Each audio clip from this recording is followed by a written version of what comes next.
is the master of that which we cherish. Companionship is the service that proves love exists.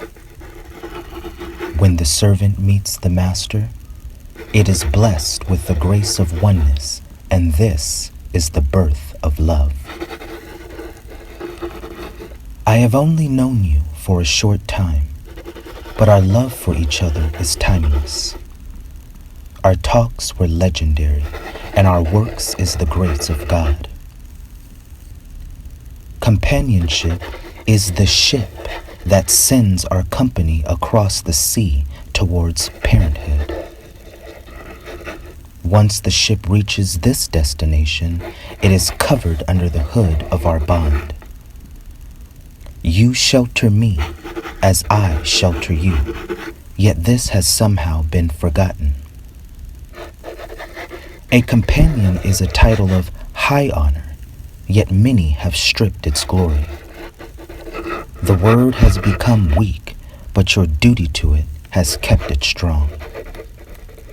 Companionship is a heavy burden, but you made it look so easy. I am proud to have been one of those you have battled for.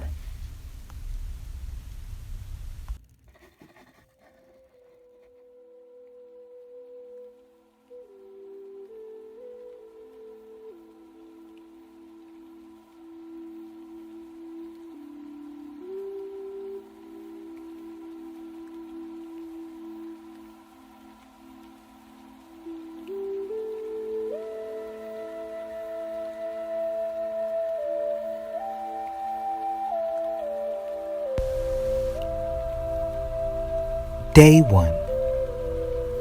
If you're reading this, I trust you're in good health.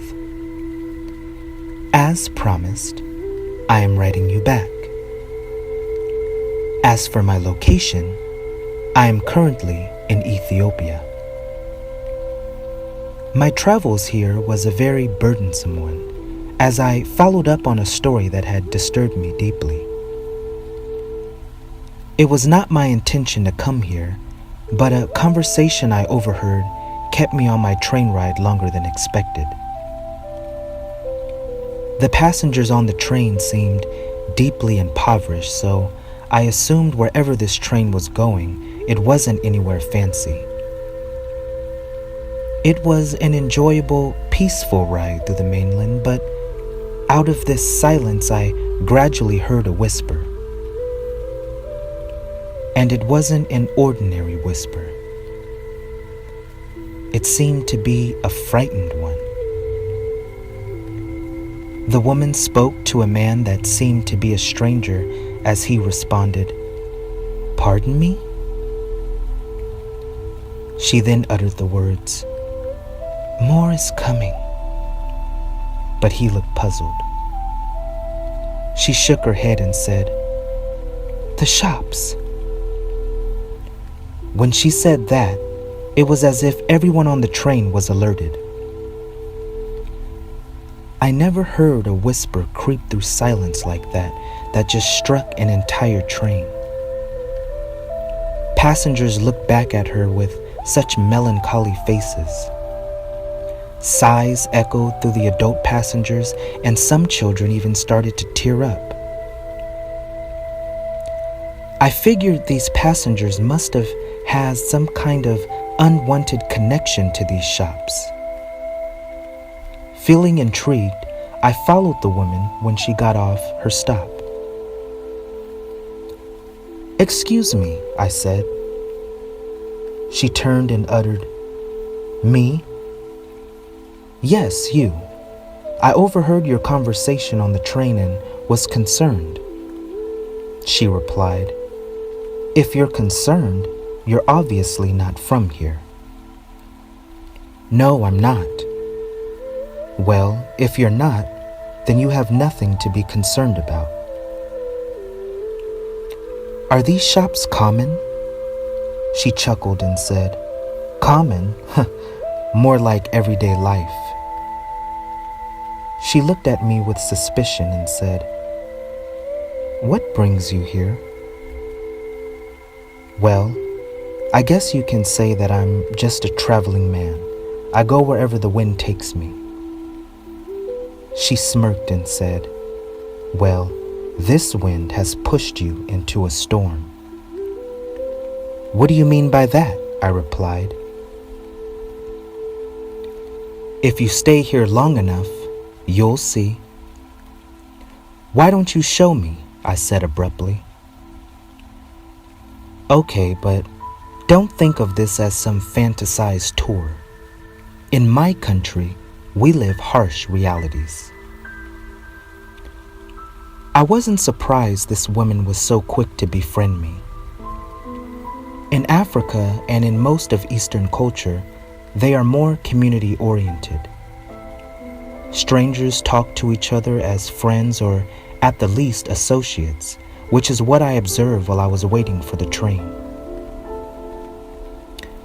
Gosh, this woman was just so beautiful. She had skin as if it were baptized in God, yet her eyes seemed molested in pain.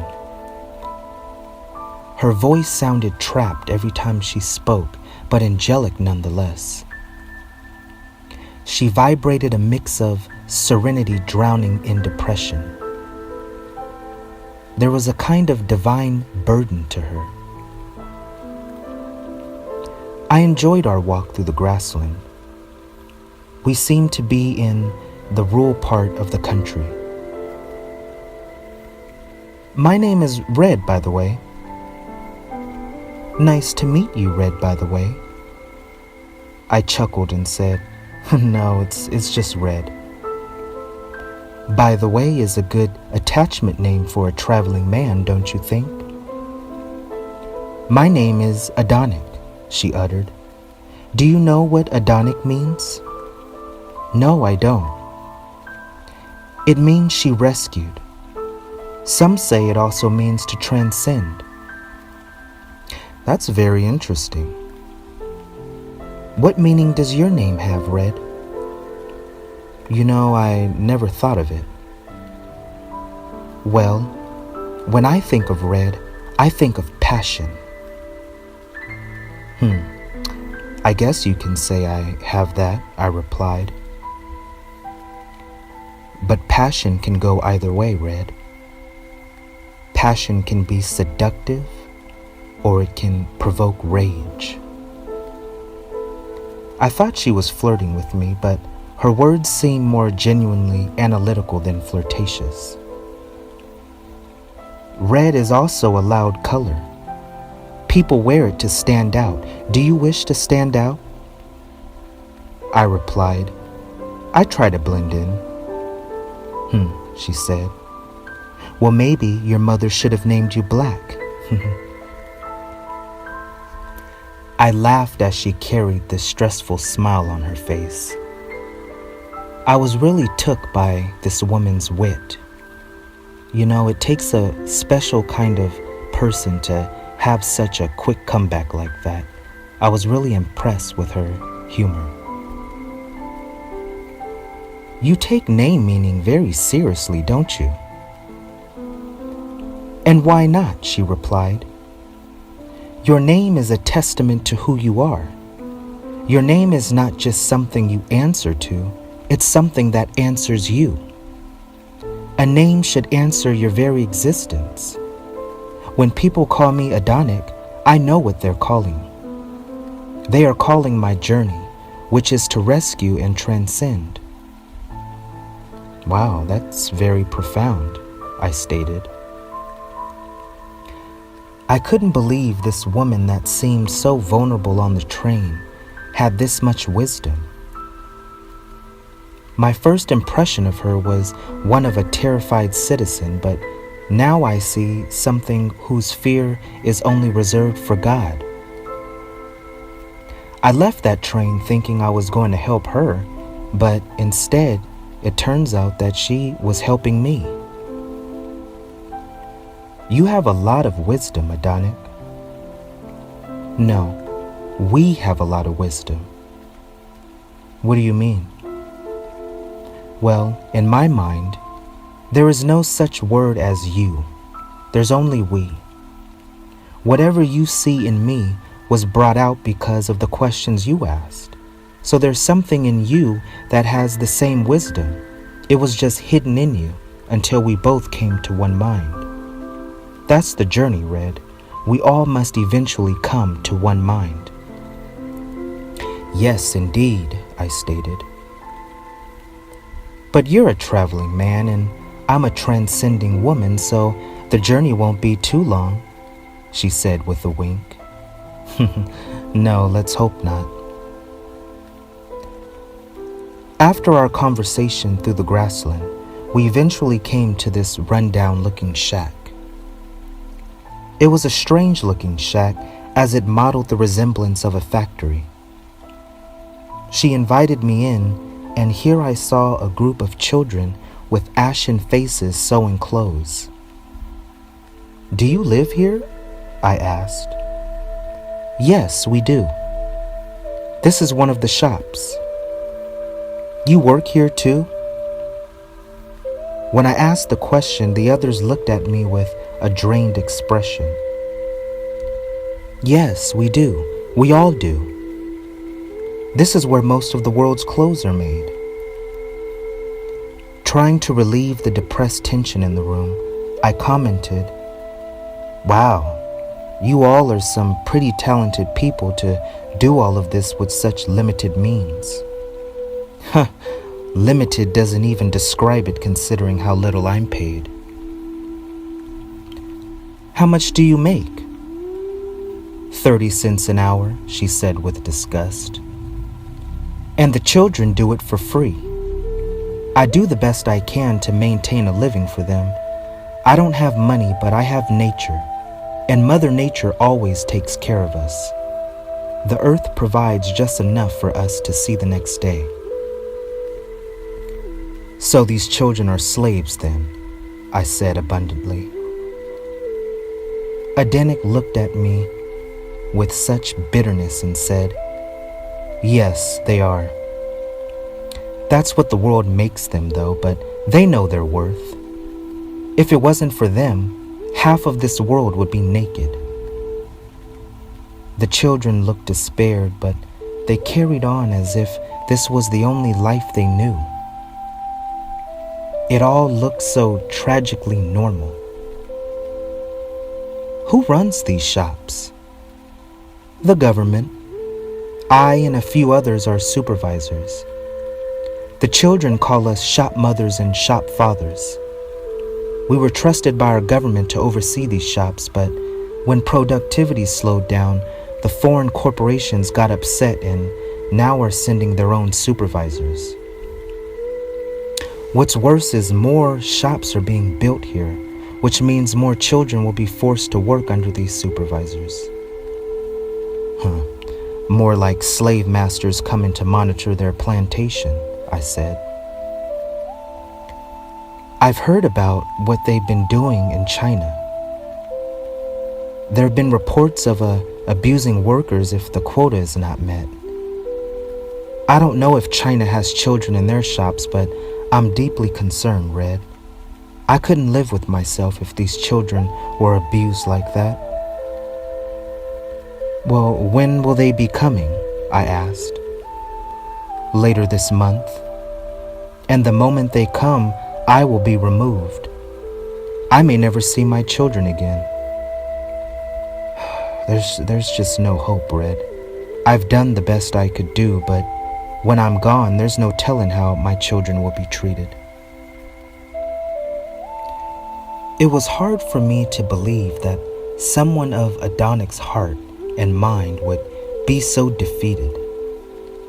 The charismatic young lady with a magnetic love for the spirit became this defeated slave. The complexity of her being astounded me. I asked her if she was going to fight this, and she looked at me the way a timid girl on the schoolyard looks when being challenged to a fight.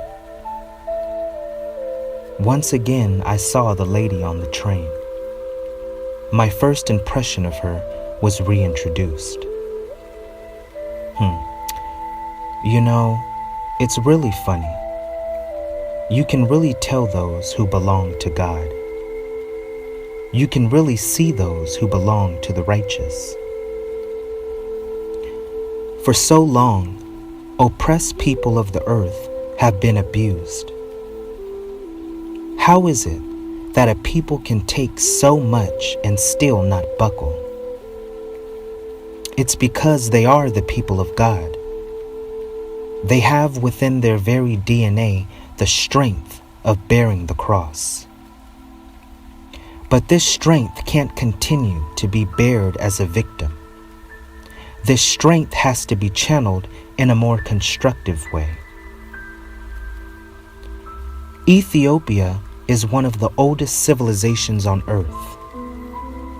I am standing on land that is one of the mothers of human civilization.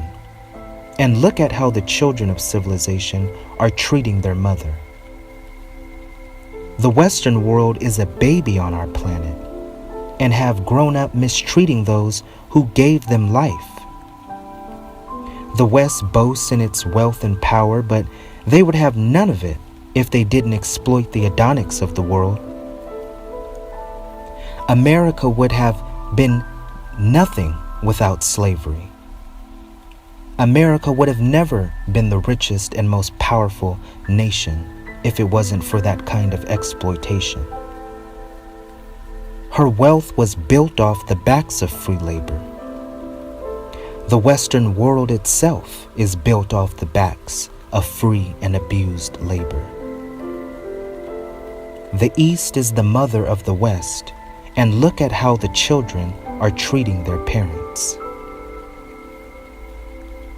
You know, the scripture says to honor your mother and father, or your days shall be short. Maybe this is why karma has to come. Adanech has such a beautiful spirit. She definitely doesn't fit into my line of work. But something has to be done. It's not enough that Satan billionaires are getting free labor. They must add abuse to it too. I really like you, Red, but this is work for us. This is life for us. It can't be changed. When I heard her say this, it just brought bitterness to me. I then remembered our conversation in the grassland and I asked her a question. What does your name mean again? She replied, to rescue and transcend. To rescue whom and transcend to what? To rescue myself and transcend to God. Well, can God be a slave? She looked at me with the same inquisitive look I was giving her in the grassland. Answer me. Can God be a slave? Of course not, she replied. Well, if you're on a journey to rescue and transcend to God, how are you going to do it being a slave? She glared at me and refused to answer. Feeling that she was speechless, I uttered, You know, there are many answers, Adanech, but someone has to ask the question. Now that I have, how are you now going to prove your name? She was silent for a moment, and I waited with anticipation as she stared off with her eyes fixed in an anxious confusion.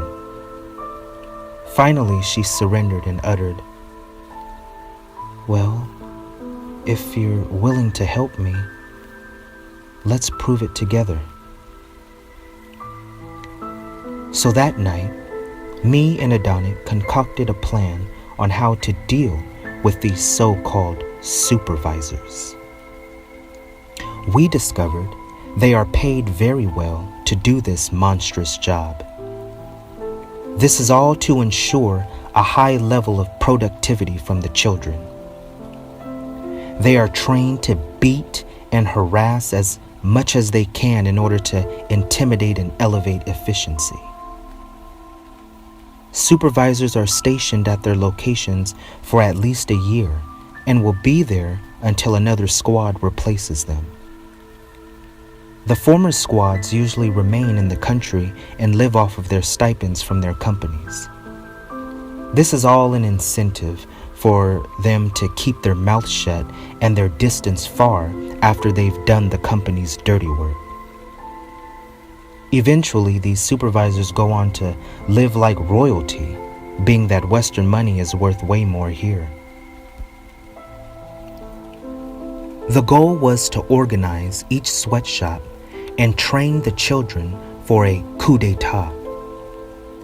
If the plan worked right, the children will have taken the shops and forced the supervisors to slave away over producing the clothes for the company. These devils were now going to get a dose of their own medicine. The plan was perfect because the corporations would never know what happened due to their agreement to not communicate with these supervisors in order to prevent a connection to this whole scandal. What's better is the weekly stipends transferred to Ethiopian bank accounts would be controlled by the shop mothers and fathers, and this money would be used to fund a secret coup of the Ethiopian government. This was a mission to eliminate the puppets in government who allow these corporations to just come in and exploit their own people. Adanech and I encouraged the children. We told them they are the hope of a new nation. Being that this is somewhat of a Christian country, I tried to use the Bible to give them a little inspiration. I read them the scripture in the Bible about the Joshua generation. This was a generation of youth that took their people into their exodus from the oppression of Pharaoh in Egypt. In this time, there were some elders who were afraid to inherit the new land because they were afraid of the giants. So the children fought them, and the children inherited the land.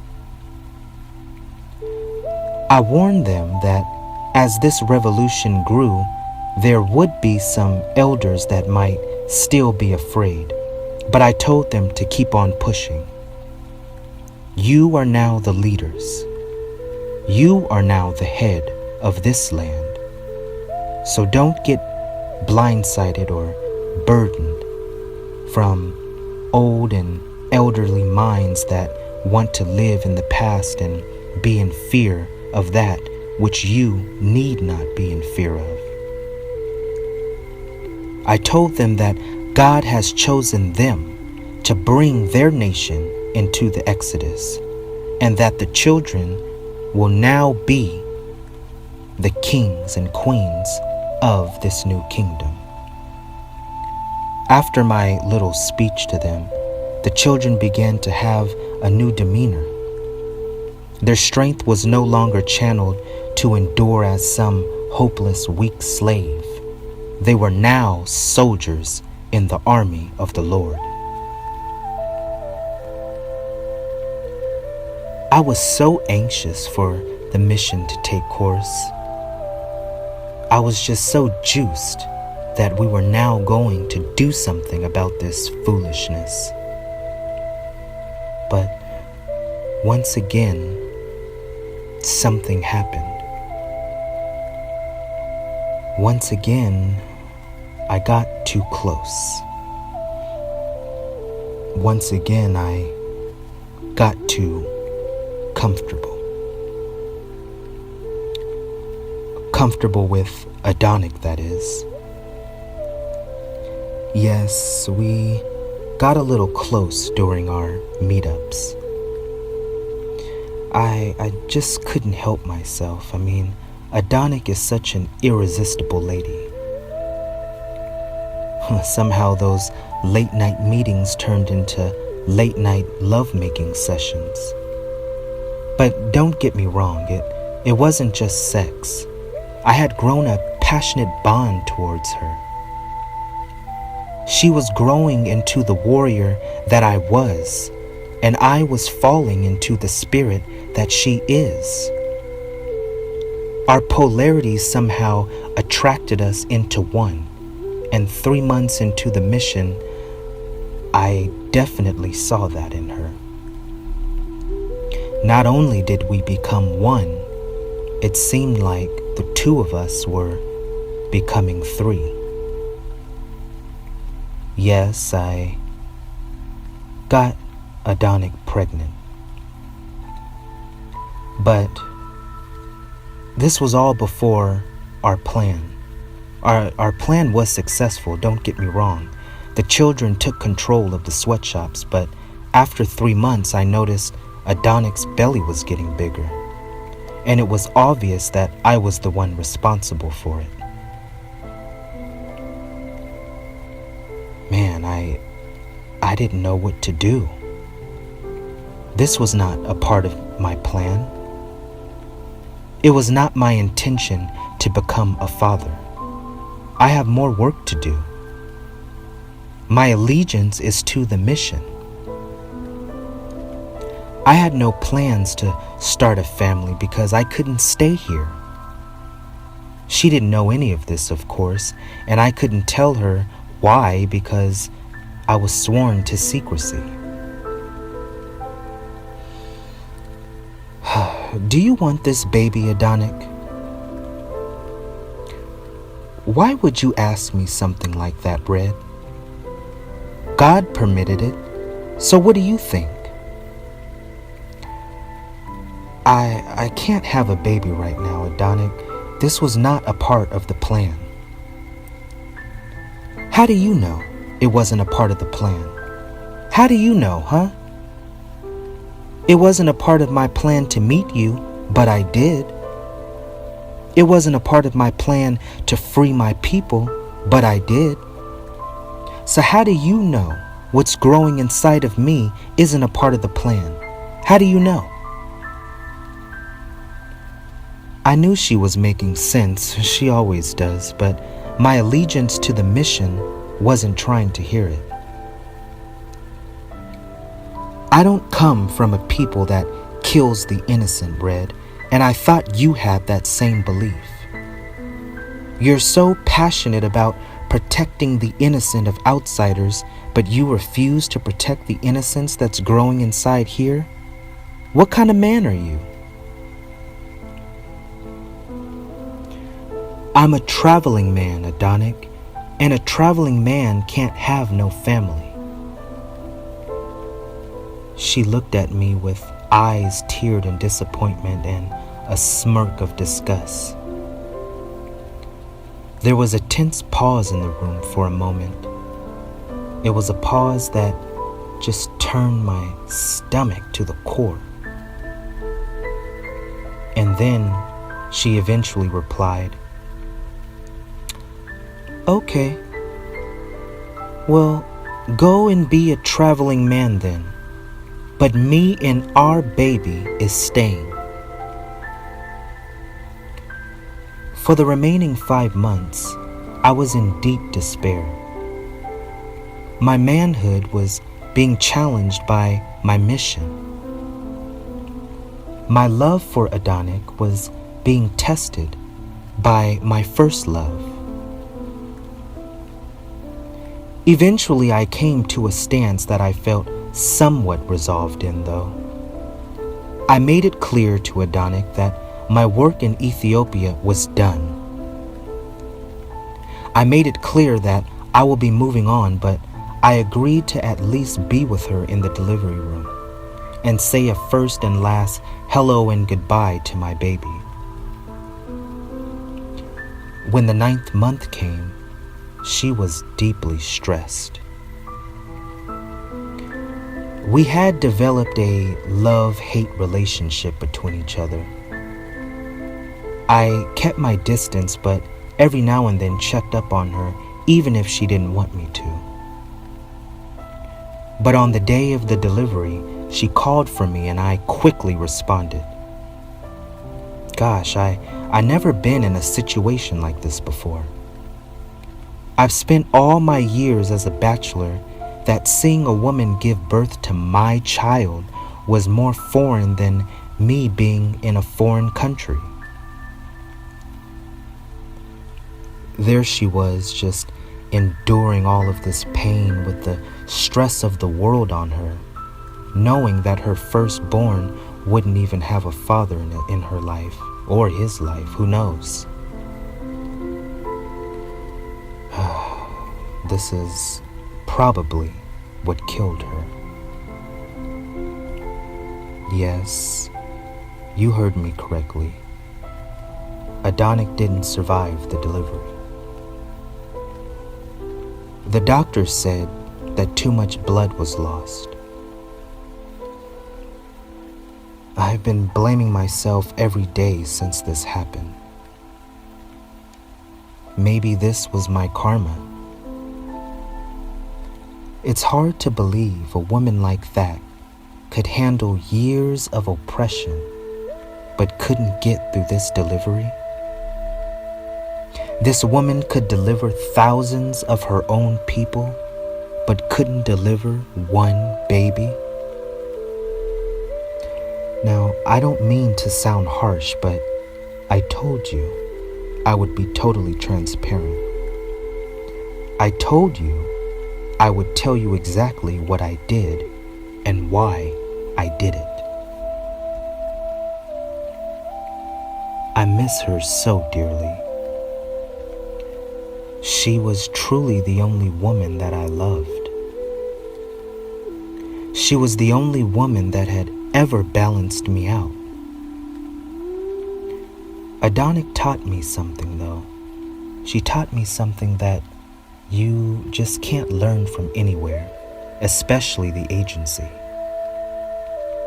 She introduced me to God in a way that proved her to live up to her name. She was truly a rescuer of her people, and I believe that she has finally transcended to God. Because of this, Adanech is now no longer just a person. She's a presence. When her name is called throughout the underground of Ethiopia, it is a call to a savior. It is a call to an aspiration. She has indeed fulfilled her journey. I guess it's now time for me to continue mine.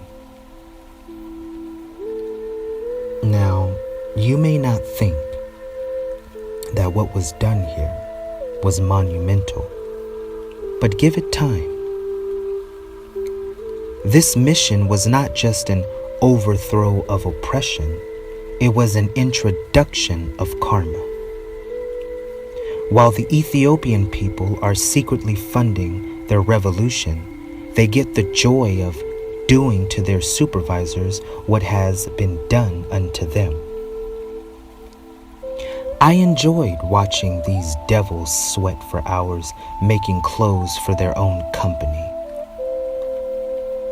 I enjoyed watching the children beat them when their arm got a little tired or their leg fell asleep. I admired the authority that I saw rising back in the hearts of this country. But it won't stop here. These former shop mothers and fathers are taking this coup to all areas of the world, wherever sweatshops exist.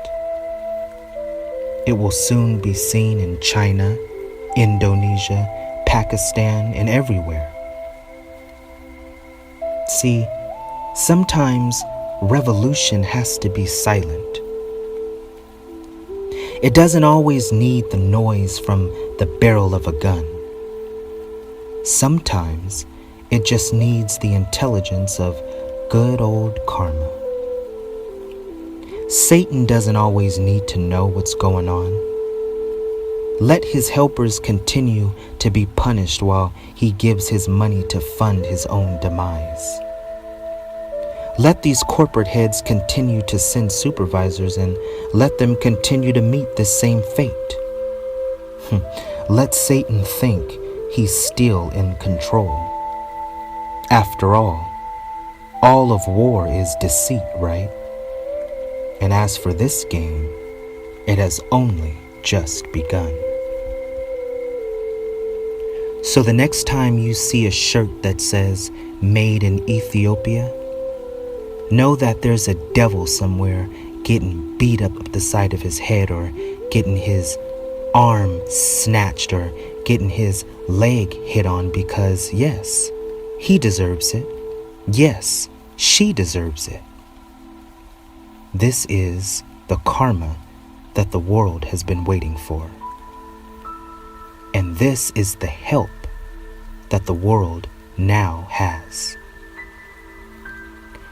Speaking of helpers, Adanech gave birth to a healthy, beautiful baby girl. The doctors told me that she named her Redayat. Redayat in Ethiopian means God's help. Adanech was always so big on names, so I'm not surprised. And I couldn't help but notice that my daughter has a piece of my name. Red Diet. Nice going, Adanech. I guess she felt if I wasn't going to be there, at least our baby would have some piece of me. Gosh, I wouldn't be a man if I abandoned her, would I? To be without a mother and father? Man, that's an unspeakable tragedy. But how am I to do my job raising a child? You understand, right? What am I to do? If I sound cold or heartless, don't blame me. You could blame the agency. The agency has trained me to block out all emotions. In a job like this, emotions are too dangerous. It's too costly of a luxury. But I remember our conversation in the grassland of my name meaning passion. She said that passion can be good or bad. Which one will I choose? I'll let you know on my next mission. Right now, though, I'm headed to the Vatican to see an old friend. He informed me on his promotion as a cardinal in the church. There will be a ceremony in his honor, so I'm gonna go attend that, and I'll let you know what happens. But until then, thanks for reading and be safe. Your servant Red is now signing out.